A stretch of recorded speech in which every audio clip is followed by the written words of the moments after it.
tisbaari jéewal ja jar na fàttali màggalu Tuuba jéewal lañu dëkkmal samedi fukki fan ak juróom-ñett ci weeru mai atum 2024 loolee di édition ren bi waaye màggal goo xam ne bu fees daal ak taarix la ñu koy fàttaliku ci yoonu Mouride Serigne Touba Serigne Mouhamadou Mourtala Mbacké ibnu Cheikh Ahmadou Bamba moo ko tàmbali woon ba ci atum 1997 ci ndigalal Serigne Touba Serigne Saliou Mbacké si la teg lépp ci loxoy Serigne Abdoul Mouhayminu Mbacké ibnu Cheikh Mourtala Mbacké atum 1997 ba léegi mu koy dundal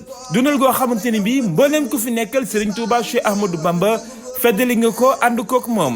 jamonoy Cheikh Mouhamadou Lamine Bara Mbacké doon lu ñu yeesalaat ngir taarix man ko jàpp mu daal di koy bind ci ab lettre boo xam ne fës na ci ak feddali waaye tamit joxat ko ndigal ngir mu dundalaat bis bu ràññeeku boobee nga xam ne moo di màggalug jeewal noonu mu ko defee it Cheikh Mouhamadou Lamine Bara Mbacké Cheikh Sidil Mokhtar Mbacké bi mu nekkee xalifa général des Mourides noonu la ko feddaliwaateel Serigne Abdoul Mouhayminu Mbacké ibnu Serigne Mourtala Mbacké moom it Cheikh Sidil Mokhtar Mbacké daal di bind ab lettre ngir joxaat ko ci ndigal muy dundal li nga xam ne moo di bis boobee nga xam ne bisub taarix la bisub taarix bis bu fees dell ak solo bis bu fees dell ak njàng dund ak njàngaleem Serigne Touba Cheikh Ahmadou Bamba tisbaari jéewal ja Cheikh Mouhamadoul Mountakha Mbacké xalifa général des Mourides daal di yeesalaat li nga xam ne moo di ndigal loolee ñu jox Serigne Abdoul Mouhayminu Mbacké ibnu Serigne Mourtala Mbacké Cheikh Mouhamadoul Mountakha xalifa général des Mourides daal di yeesalaat ndigal loolee ngir li nga xam ne moo di màggalug jéewal gi ngir daal di koy dundal at mu jot ni ñu ko defee daaw ñu ngi dëkkmal kon màggal gi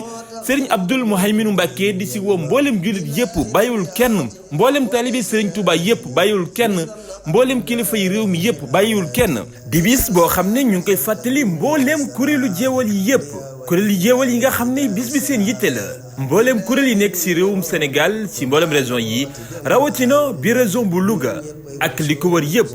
bis baa ngi noonu fukki fan ak juróom-ñett ci weeru mai atum 2024 samedi 18 mai 2024 ci Touba jéewal gi nga xamante ni bi moom sëriñ bi sëriñ Abdoul Mouhayminu Mbacké ibnu Cheikh Mouhamadoul Mourtala Mbacké dana fay def ay jéego yu am solo ba dëkk ba tàmmi lay ràññeeku bu baax a baax ci wàllum yoon yoo xam ne def na fay rang-rang ba dëkk ba jàppandi ci wàllum dem waaye tamit ci wàllum ndox ak forage bu ñu fa samp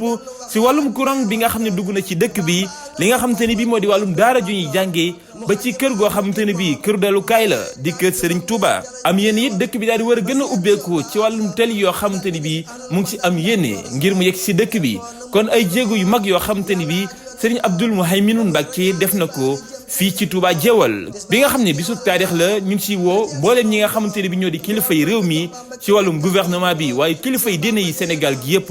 samedi 18 mai 2024 foofee sa jéewal tisbaari jéewal ak a jara fàttali